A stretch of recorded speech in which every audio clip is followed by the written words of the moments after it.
हम लोग एसएससी के पिछले वर्षों में पूछे गए प्रश्न जो कि एसएससी सीजीएल के प्री में, सीएचएसएल में, एमटीएस में, जीडी में और अदर सभी वनडे एग्जाम में पूछे गए प्रश्नों को हल करेंगे। तो चलिए शुरू करते हैं। आज का जो पहला प्रश्न है वह है कि एक व्यक्ति की धारा के विपरीत जो चाल है वो 22 किलोमीटर प्रति घंटा है और धारा की दिशा में चाल जो है 40 किलोमीटर प्रति घंटा है। तो धारा की चाल क्या है? तो जब धारा की चाल निकालने के लिए हम क्या करते हैं, तो धारा की दिशा में जो चाल होती है उसको और जो धारा के विपरीत चाल होती है इस दोनों को अंतर को लेकर 2 से डिवाइड करने पर धारा की चाल निकलती है।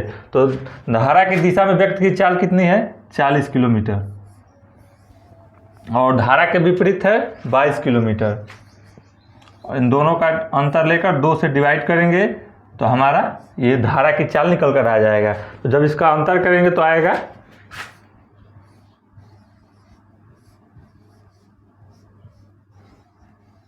9 किलोमीटर प्रति घंटा। तो इसका सही जवाब होगा 9 किलोमीटर प्रति घंटा।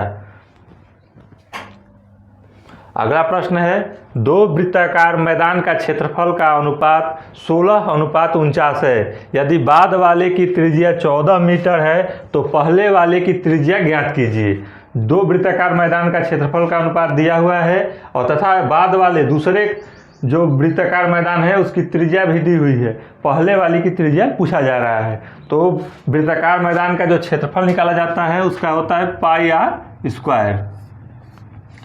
तो पाई आर स्क्वायर दूसरे वाले का हो जाएगा पाई R2 का स्क्वायर और इन दोनों का जो अनुपात दिया हुआ है वह है 16:49।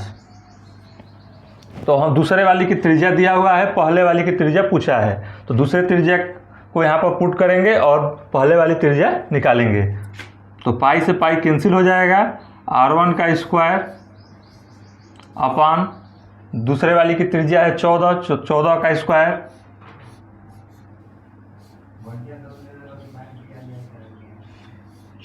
Square equal to 16/49। तो R1 का स्क्वायर निकालेंगे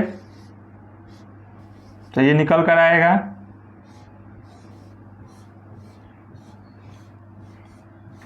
16 × 14 × 14/49।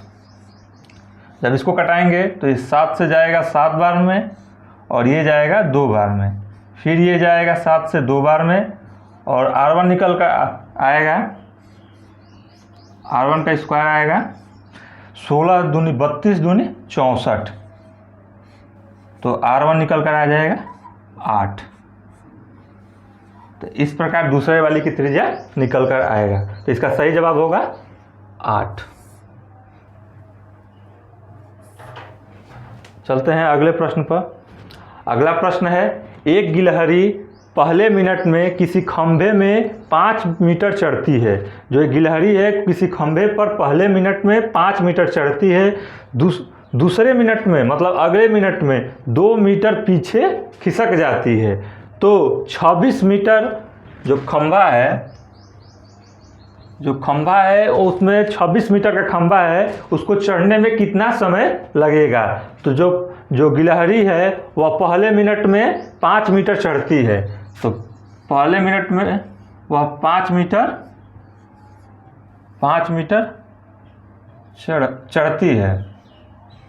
पहले मिनट में वह 5 मीटर चढ़ती है, फिर अगले मिनट में वह 2 मीटर पीछे खिसक जाती है।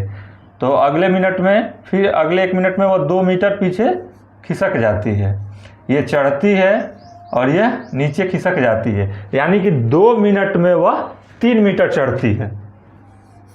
2 मिनट में वह 3 मीटर चढ़ती है, लेकिन जब वह लास्ट में जो 5 मीटर होगा वह 1 मिनट में चढ़ेगी।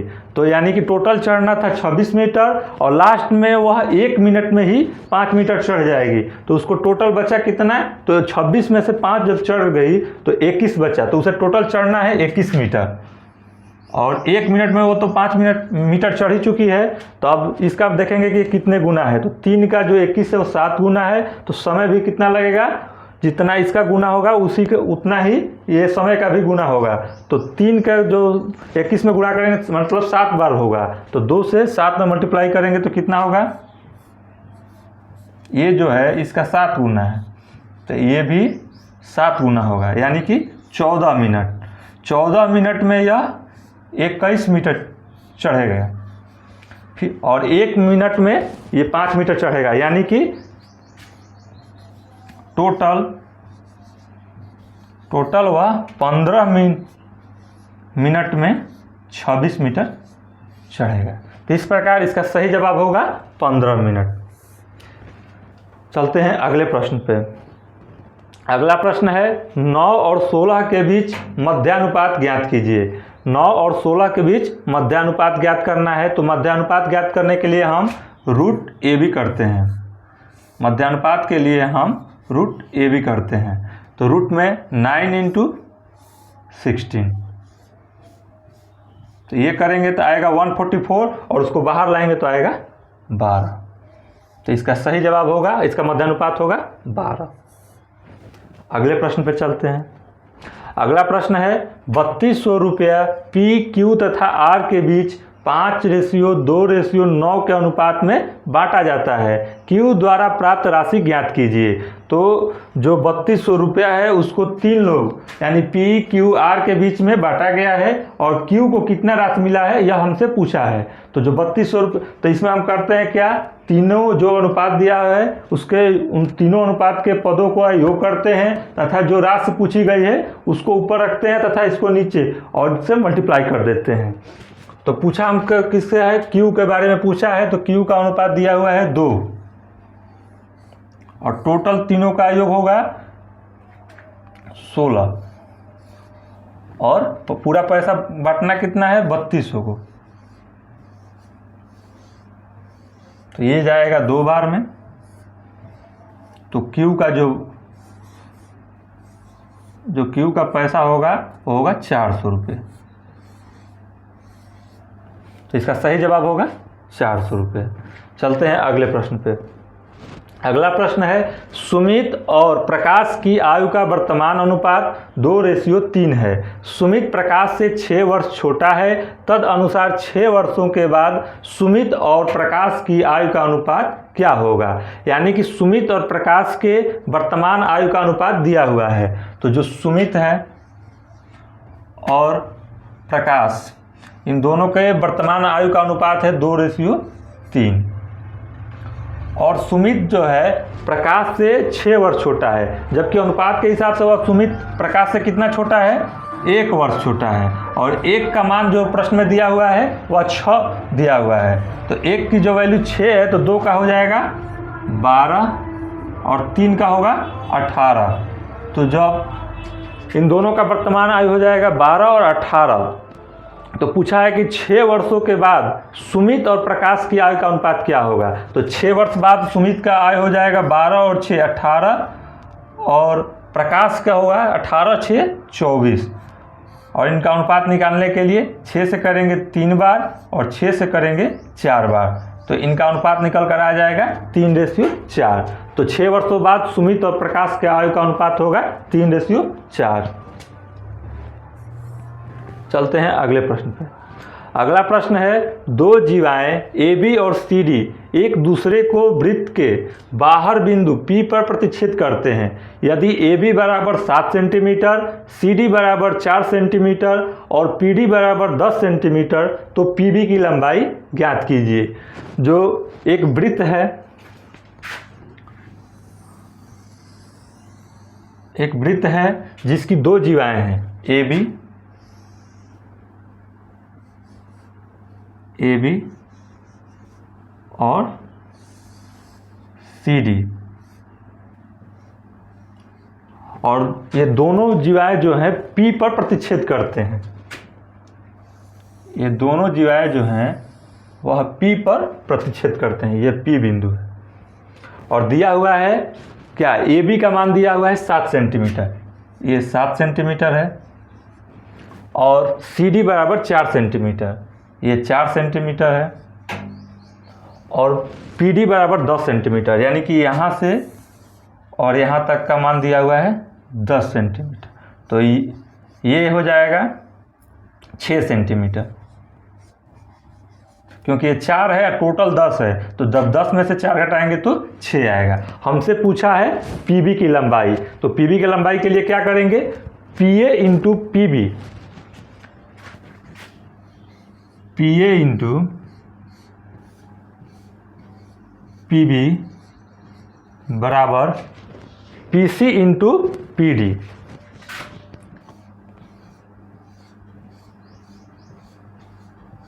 पीसी इंटू पीडी, तो जो पीए को मान दिया नहीं हुआ है तो इसका मान हम लोग x मान लेंगे। तो जब पीए x होगा तो पीबी कितना हो जाएगा, x प्लस 7, तो ये x है और ये हो जाएगा x प्लस 7, और पीसी कितना है, पीसी 6 सेंटीमीटर है, और पीडी जो है 10 सेंटीमीटर है। तो यहाँ से हम लोग अब पीबी का मान निकालेंगे, तो ये करेंगे तो होगा x square plus 7x equal to 60। तो जब इसको इधर लाएंगे तो होगा x square plus 7x minus 60, square plus 7x minus 60 equal to 0। जब इसको हल करेंगे तो होगा x square plus 12x minus 5x minus 60 equal to 0। तो जब इसको करेंगे तो ये होगा x कॉमन लेंगे तो x प्लस 12, और यहाँ पे माइनस 5 लेंगे तो ये होगा x प्लस 12, तो अभी होगा x माइनस 5 और ये होगा x प्लस 12, तो एक x की वैल्यू निकल कर आएगी 5 और एक आएगा माइनस 12। तो यहाँ पर हम पॉजिटिव को लेते हैं, तो जब यहाँ पर हम पॉजिटिव को लेंगे तो पीए, जो पीए का मान x है तो x के जगह पर हम क्या रखेंगे 5 को, तो अगर ये 5 हो गया यानी x की वैल्यू अगर 5 हो गई तो पीबी कितना हो जाएगा 5a और 7a, तो दोनों को जोड़ेंगे तो कितना हो जाएगा 5 और 7 12, यानी कि पीबी का मान निकल कर आ जाएगा 12। इस प्रकार इसका सही जवाब होगा 12। चलते हैं अगले प्रश्न पे। अगला प्रश्न है ए और बी मिलकर किसी टंकी को 15 घंटे में भरते हैं। यदि नल ए अकेले टंकी को 6 घंटे में भरता है तो बी अकेला कितनी देर में खाली करेगा। दो नल हैं ए और बी, दोनों जो है किसी टंकी को 15 घंटे में भर रहे हैं। या जो पहला नल ए है वह टंकी को 6 घंटे में भर देता है, तो पूछ रहा है कि बी अकेले कितने देर में खाली करेगा। तो चलिए देखते हैं कितने देर में खाली करता है। तो ए और बी, जो ए है वह टंकी को 6 घंटे में भर दे रहा है और ए और बी दोनों जब साथ रह रहे हैं तो 15 घंटे में भर रहा है, यानी टंकी की पूरी क्षमता कितनी हो जाएगी तो 30। तो एक को कितना लगेगा 5 और ये होगा 2, यानी कि इस पता चल रहा है कि ए प्रत्येक घंटे में 5 भर रहा है, लेकिन देखने से यहाँ पर भर तो रहा है 5 लेकिन भर जा रहा है 2, क्योंकि बी जो है वह खाली कर रहा है। तो जो ए प्लस बी मिलकर दोनों, ए अकेले कर रहा है 5, यानी कि यह प्रति घंटे 5 लीटर पानी भर रहा है, और जो ए और बी दोनों हैं, दोनों के बी के मिलने के कारण 2 ही लीटर पानी प्रति घंटे भर पा रहा है, यानी कि बी जो है प्रति घंटा 3 लीटर पानी को निकाल रहा है। तो बी जो प्रति घंटे 3 लीटर पानी निकालेगा तो बी अकेले कितने देर में खाली करेगा। 1 घंटे में जब 3 लीटर निकालेगा, निकालना उसे कितना है 30 लीटर, यानी कि 30/3, यानी कि उसको समय लगेगा बी को निकालने में कितना 10 घंटे। तो बी कितने देर में खाली कर देगा 10 घंटे। चलते हैं अगले प्रश्न पे। अगला प्रश्न है कि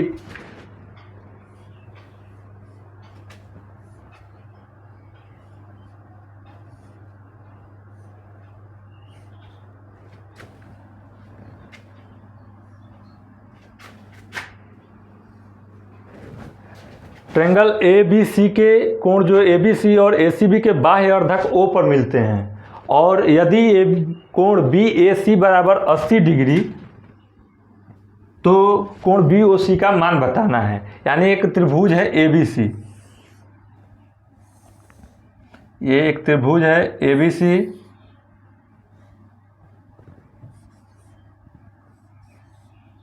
ए बी और सी, और जो इनके ए बी सी और ए सी बी के जो बाह्य अर्धक हैं वह ओ पर मिलते हैं। यानी कि ये जो हैं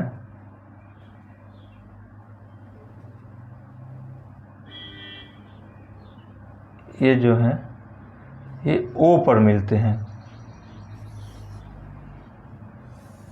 ये ओ पर मिलते हैं। तो बता रहा है कि बी ए सी बराबर 80 डिग्री, यानी इसका मान दिया हुआ है 80 डिग्री, और हमसे पूछा है बी ओ सी का मान, यानी इसका पूछा है। तो जब भी ऐसा प्रश्न पूछे तो हमें क्या करना होता है, 90 माइनस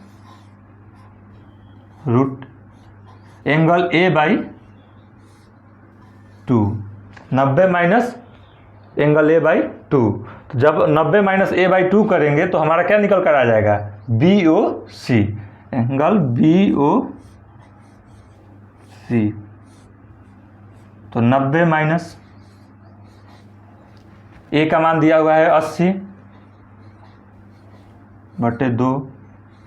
तो जब इसको सॉल्व करेंगे तो निकल कर आएगा ये 40 हो जाएगा। तो 90 माइनस 40 करेंगे तो आ जाएगा 50। तो जो ये निकल कर आएगा वो हो जाएगा 50 डिग्री। कैसे, क्योंकि 90 माइनस ए बाई 2 करेंगे तो क्या निकल कर आ जाएगा, बी ओ सी। तो 80 है, 80 का आधा 40, और 90 माइनस 40 करेंगे तो होगा 50। तो इसका सही जवाब होगा 50। चलते हैं अगले प्रश्न पे।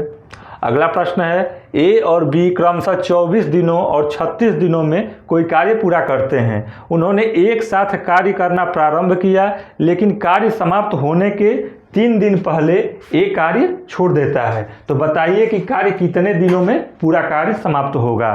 तो जो ए और बी हैं वह 24 दिन में और 36 दिन में किसी कार्य को पूरा कर लेते हैं, लेकिन जो ए है वह कार्य समाप्त होने के 3 दिन पहले ही कार्य छोड़ देता है। तो बताइए कार्य पूरा कितना दिन में समाप्त होगा। जब ऐसा प्रश्न आए कि लास्ट में कोई व्यक्ति कार्य करना छोड़ता है तो उसको आप छोड़िए मत, उसके 3 जो लास्ट में जो काम किया है उसको उसमें ऐड कीजिए और दोनों के वर्क से उसको डिवाइड कीजिए। तो चलिए करते हैं। जो ए है वह 24 दिनों में कोई कार्य करता है, बी जो है वह 36 दिनों में कार्य करता है। दोनों टोटल कार्य होगा कितना, तो दोनों का एलसीएम यानी कि 72। तो ये एक दिन में कितना करेगा, 3, और ये एक दिन में कितना करेगा, 2। तो अब इन दोनों का एक दिन का कार्य निकल गया कि यह कितना करेगा और बी कितना करेगा। और प्रश्न में दिया हुआ है कि ए जो है कार्य समाप्त होने के 3 दिन पहले काम छोड़ देता है। तो 3 दिन में चलिए पता करते हैं कि ए कितना काम करेगा। तो एक दिन में जब ए जो है 3 काम करता है तो 3 दिन में 9 काम करेगा। तो ए जो है वह 3 दिन में 9 कार्य करेगा। तो ये 9 कार्य को इसमें ऐड कर देंगे तो कार्य टोटल हो जाएगा हमारे पास